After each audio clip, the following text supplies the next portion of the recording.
नमस्कार, आप देख रहे हैं द हिंद 24 न्यूज और मैं हूं आपके साथ साक्षी। आई नजर डालते हैं आज की बड़ी खबरों की ओर। बंगाल की मुख्यमंत्री व तृणमूल कांग्रेस सुप्रीमो ममता बनर्जी ने सोमवार को भाजपा व निर्वाचन आयोग पर जोरदार हमला बोलते हुए आरोप लगाया कि वे दोनों मिलकर बंगाल के खिलाफ साजिश कर रहे हैं। कोलकाता के धर्मतल्ला में आयोजित तृणमूल कांग्रेस की शहीद दिवस रैली को संबोधित करते हुए ममता ने बिहार में चल रहे मतदाता के गहन पुनरीक्षण का उल्लेख करते हुए कहा कि भाजपा विधानसभा चुनाव से पहले आयोग की मदद से बंगाल में भी ऐसा करके गरीब लोगों से वोट देने का अधिकार छीनना चाहती है। ममता ने सीधे धमकी देते हुए कहा कि बिहार में जिस तरह 40 लाख लोगों का नाम मतदाता सूची से काट दिया गया है, अगर बंगाल में एक भी व्यक्ति का नाम काटने की कोशिश हुई तो हम चुनाव आयोग का घेराव करेंगे। मैं बंगाल में किसी का भी नाम मतदाता सूची से कटने नहीं दूंगी। उन्होंने आरोप लगाया कि बंगालियों को हिरासत शिविरों में रखा जा रहा है और उनके नाम मतदाता सूची से हटाने की कोशिश की जा रही है। उन्होंने जोर दिया कि अगर बंगाल में इसकी कोशिश हुई तो दिल्ली में बड़ा आंदोलन होगा। चुनाव आयोग पर भाजपा के इशारे पर काम करने का आरोप लगाते हुए ममता ने कहा कि आयोग की मिलीभगत से महाराष्ट्र और दिल्ली में भाजपा चुनाव जीती, बंगाल में भी यही करना चाहती है, लेकिन हम उसे यहाँ सफल नहीं होने देंगे।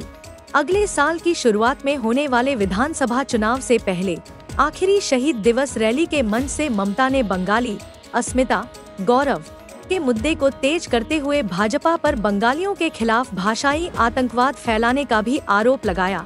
भाजपा शासित राज्यों में बंगाल के प्रवासी श्रमिकों के कथित उत्पीड़न को लेकर घेरते हुए ममता ने कहा कि बंगालियों को डिटेंशन कैंप में भेजने वालों को जनता जेल में डाल देगी।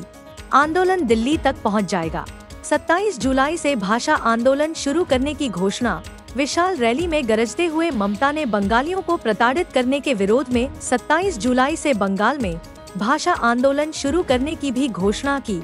उन्होंने बंगाल के प्रवासी श्रमिकों पर अत्याचार के खिलाफ पार्टी नेताओं से कोलकाता में गांधी मूर्ति के सामने भी एक दिन का धरना देने का आह्वान किया।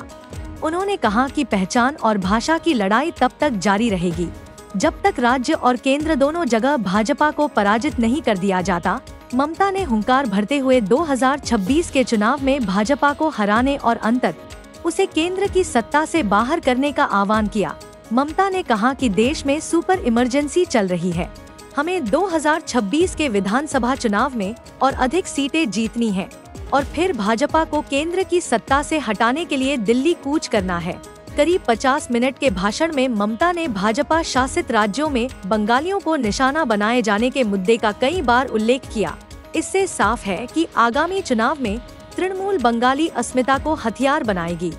ममता ने कहा कि बंगाल में अन्य राज्यों से आए लगभग 1.5 करोड़ प्रवासी रहते हैं, लेकिन उन्हें कभी भी उत्पीड़न का सामना नहीं करना पड़ा। उन्होंने कहा कि हम पूरे भारत से लोगों का स्वागत करते हैं, लेकिन देखिए भाजपा बंगालियों के साथ क्या कर रही है। ममता ने पार्टी नेताओं व कार्यकर्ताओं से चुनावी लड़ाई व तृणमूल की बड़ी जीत सुनिश्चित करने के लिए अभी से जुटने का आह्वान किया और कहा कि फिर खेला होगा। असम सरकार को बंगाल के निवासियों को NRC नोटिस भेजने का अधिकार किसने दिया? ममता ने आरोप लगाया कि 2019 में भाजपा ने कोलकाता में ईश्वर चंद्र विद्यासागर की प्रतिमा तोड़ी थी। अब उन्होंने मतदाता सूची से बंगालियों के नाम हटाने के लिए अधिसूचना जारी की है।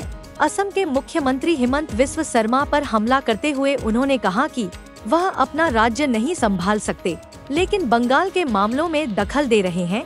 ममता ने पूछा कि असम सरकार को बंगाल के निवासियों को NRC नोटिस भेजने का अधिकार किसने दिया? उन्होंने पार्टी की राज्यसभा सदस्य सुष्मिता देव से असम में एक बड़े प्रदर्शन का आयोजन करने का आग्रह किया। ममता ने कहा कि हम सब इसमें शामिल होंगे, इसलिए तृणमूल मनाती है शहीद दिवस। तृणमूल हर साल 21 जुलाई को उन 13 युवा कांग्रेस कार्यकर्ताओं की याद में शहीद दिवस मनाती है, जिनकी 21 जुलाई 1993 को ममता बनर्जी के नेतृत्व में कोलकाता में राज्य सचिवालय मार्च के दौरान पुलिस फायरिंग शरग में मौत हो गई थी। उस वक्त राज्य में वाम मोर्चा का शासन था। ममता उस समय कांग्रेस में थी। पिछले कुछ वर्षों में यह रैली तृणमूल के लिए शक्ति प्रदर्शन का मौका बन गया है, जिसमें ममता आगामी सियासी लड़ाइयों का रुख तय करती हैं। देखते रहिए द हिंद 24 न्यूज।